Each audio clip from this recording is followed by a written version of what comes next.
Following a developing story where hundreds of kids were kicked out of the Detroit Job Corps as the program shuts down unexpectedly. Sources telling us it's because of recent cuts from the Department of Labor. It trained young people for a variety of job skills. Many kids lived at that facility, and look at that. It's just such a terrible thing to see in paper, in these bags just kind of moving out. Our crew saw dozens of kids with garbage bags filled with belongings, loading them into cars. We're told some of the kids don't actually have a place to go and weren't given a warning. We did reach out to the Department of Labor, Fox 2 did, and we are going to be on it. We could. Old Cameron is dazed. His sudden reality, he has no place to live. Where are your parents? One is in jail, the other is dead. He lived at Detroit Job Corps on Detroit's west side, a career training facility for young people. A sad scene. Friday afternoon, dozens lugged garbage bags full of their belongings, some into their parents' trunks, and others, well, they didn't have anywhere to go.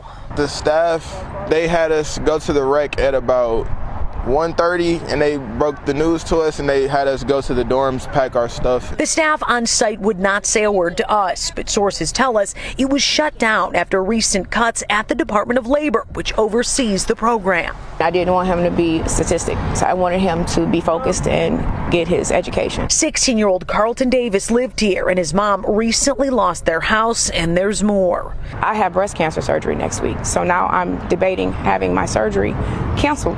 So when they tell you that we need to increase the number of kids going into trades, they're lying to you.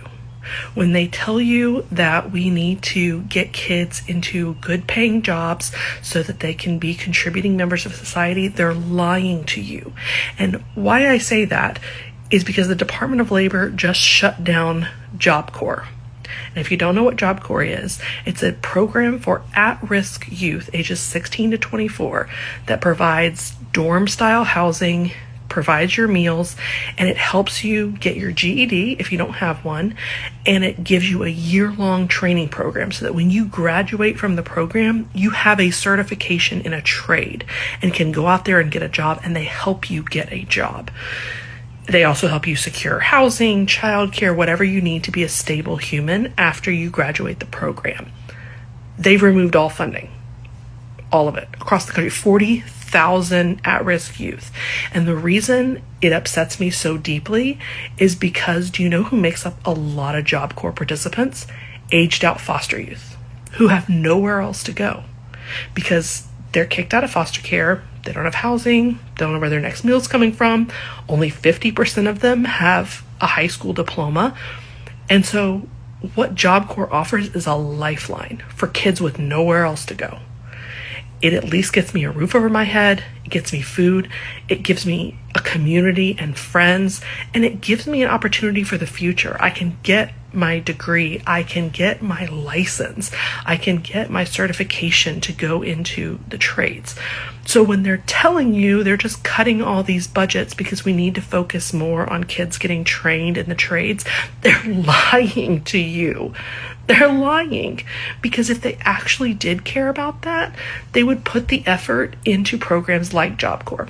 Job Corps is not a perfect program. I can outright tell you there's a lot of problems that need to be addressed. It's an outdated program in a lot of ways. There's a lot of bureaucratic red tape that really prevents the programs from being as successful as they could be. There are issues, but instead of fixing issues, they're just getting rid of programs. Do you know what's happening to the 40,000 kids who are in Job Corps? For a lot of them, they're homeless tomorrow. They have nowhere else to go. This was their lifeline. They signed up for a year-long program to live in a dorm with strangers, to eat your meals with strangers, to go to work every single day and train for a job because they had hope that this would give them somewhere to go, and it's gone. And I don't think enough people are realizing the impact of this, especially for former foster youth. It's just one program, but it's one of many. You're cutting Medicaid, you're cutting food stamps, you're cutting housing opportunities, and you're cutting job training. Where do you want these kids to go? I mean, honestly, where do you want them to? They have no family.